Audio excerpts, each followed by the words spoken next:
What have you Timmy here?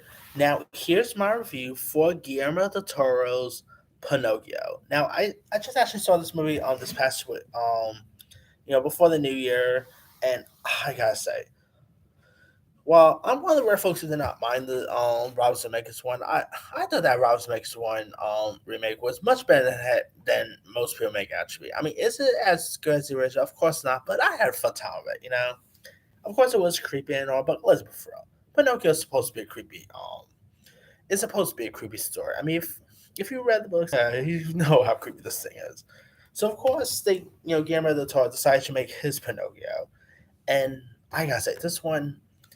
Of course, I just did my top 10 favorite movies of 2022, and Guillermo del Toro's Pinocchio was in that list. This movie is really a triumph film. Of course, this is more based on the Italian novel *The Adventures of Pinocchio* by Carlo Codoli, and it's strongly influenced by and it's also influenced by Grace Grimley's illustrations for the 2002 edition of the book.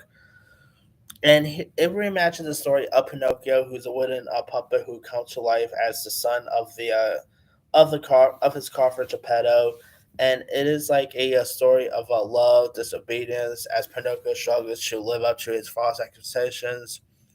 And the voice talents in this is really good.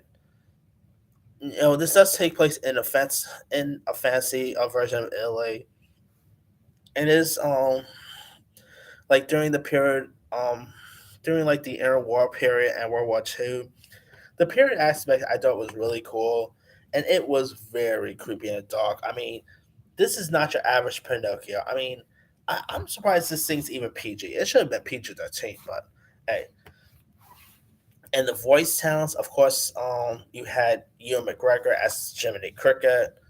Uh, Although they actually call him Sebastian Cricket because Jiminy is actually the name Jiminy was mostly used for the Disney version, so obviously they can't really call him Jiminy Cricket here. David Bradley, of course, voiced Geppetto. If you guys don't know, David Bradley was like that caretaker from the Harry Potter movies, which he doesn't really get recognition as much. So I'm glad to see him gain more recognition here. John Turturro was also in this. Ron Perlman, Finn Wolfhard was great in this. Kate Blanchett was awesome. Tim Blake Nelson, Christoph Waltz as the villain. I just might have to redo my top 10 favorite villains of the year because Christoph Waltz was an awesome villain here.